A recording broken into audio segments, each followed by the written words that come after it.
सुन लो Congress party, अगर तुम ये समझते हो कि असदुद्दीन ओवैसी की आने से फिरका परस्ती बढ़ती है तो बाहर में जाए तुम्हारी फिरका परस्ती। मैं अपनी जूती पे रखता हूं तुम्हारी बातों को। बहुत हो गया, तुम्हारी जरूरत नहीं हमको।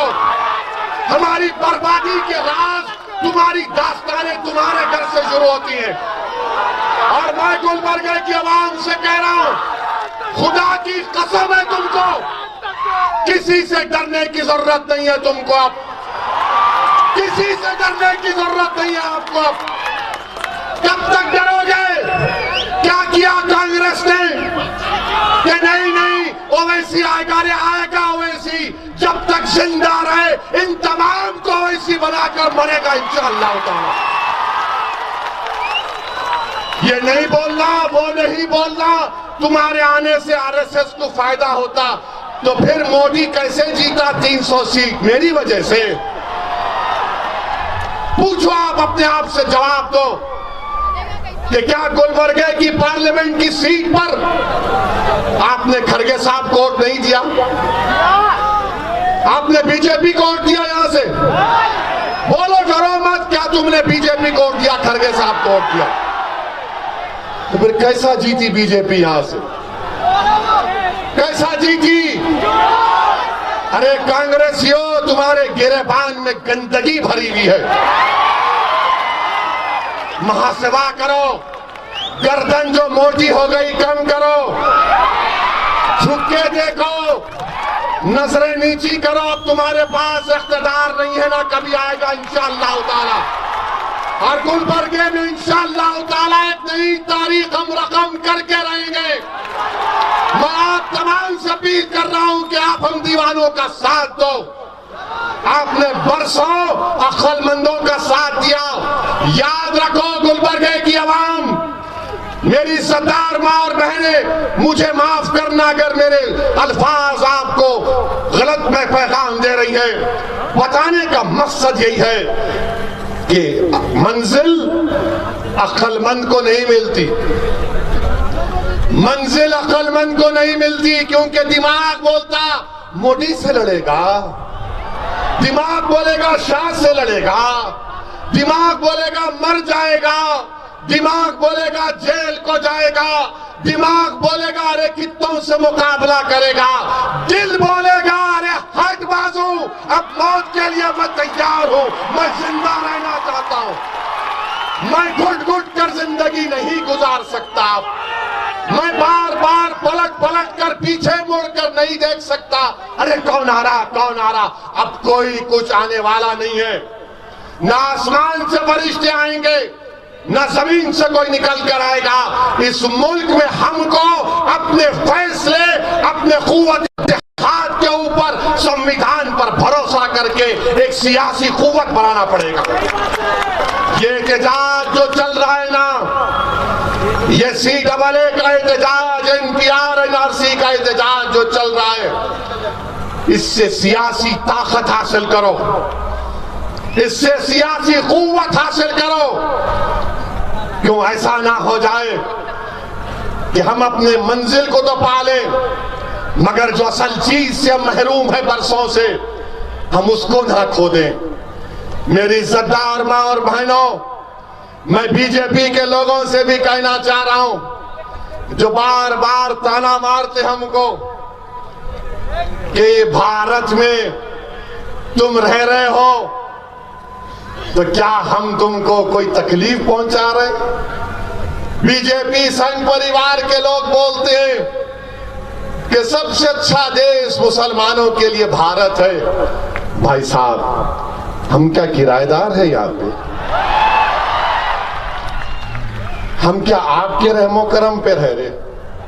नहीं प्यारे, तारीख ये है, सच्चाई ये है मिस्टर शाह, कि जब सारी कायनात के अब्बा, हमारे अब्बा, आपके अब्बा, सबके पप्पा, सबके डैडी, जब अल्लाह ने उनको कहा कि जाओ जमीन पर, तो हमारे अब्बा भारत में कदम रखे, और हमारे अब्बा का नाम हजरत आदम अलैहिस्सलाम, जब अब्बा जमीन पे कदम रखे, जब अब्बा जमीन पे कदम रखे तो जमीन किसकी हुई? जमीन किसकी हुई? बोलो, जमीन बाप की हुई नहीं हुई? जब बाप की जमीन है तो बाप की जायदाद में ना बेटी को महरूम किया जा सकता, ना बेटे को महरूम किया जा सकता। ये मेरे बाप का मुल्क है और कोई ताकत मुझे यहां पर दूसरे दर्जे का शहरी नहीं बना सकती। आप हमसे कह रहे हैं नहीं नहीं ऐसा नहीं। मेरे अजीज दोस्तों और बुजुर्गों, इस एहतजाज को और लंबा लेकर जाना है। इस मुल्क में फिरका परस्ती इतनी बढ़ चुकी है, इलेक्शन अगर जीतना है तो चाहे कांग्रेस हो, आम आदमी पार्टी हो, बीजेपी हो, ये सब ये कोशिश कर रहे हैं कि सबसे बड़ा हिंदू कौन है, सबसे बड़ा हिंदू कौन है, ये दिखाने की कोशिश कर रहे हैं। बीजेपी राम का नाम लेती तो आम आदमी पार्टी हनुमान का नाम लेती। तो कांग्रेस के लीडर अभी 50 साल के होने वाले मगर नौजवान हैं। अगर उन नौजवान तो मैं हमेशा के लिए जवान। I am young, I will always be young only my beard is white but my heart is young. अब आप बताइए, वो कांग्रेस के लीडर बोलते कि मैं भगवान शिव का भक्त हूं, हम क्या बोलेंगे? हम क्या बोलेंगे? तो कांग्रेस बोलेंगे कुछ मत बोलो मियां, खामोश बैठो, कुछ मत बोलो। अगर कुछ बोले तो उनको फायदा होता। अरे दीवाने, सब फायदा उठा लिए, देर को क्या मिला? देर को क्या मिला? कुछ भी नहीं मिला। गुलाब जामुन भी नहीं मिला, कुछ नहीं मिला। हाँ, एक चीज हमारे पास है, दबा के गुलबर्गे की थाली खाओ, दबा के खाओ। दोपहर में खाया अब्दुल रहीम के पास में, फुल मजे की थी। पूछ के पूछा, मला बताओ नंबर 1 है या नंबर 2 है? तो बोले नहीं साहब ऐसा नहीं, नो प्रॉब्लम। क्या है आपके पास? देखिए आपने कि आप पार्टी ने कह दिया हनुमान के हम भक्त हैं, बीजेपी राम की भक्त है, कांग्रेस शिवा की भक्त है।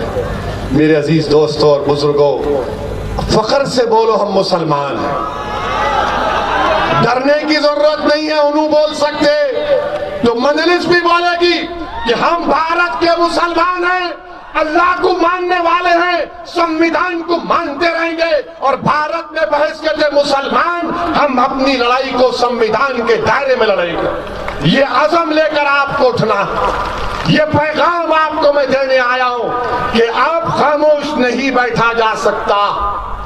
शाहीन बाग की हमारी माओ को सलाम, अल्लाह उनको सलामत रखे।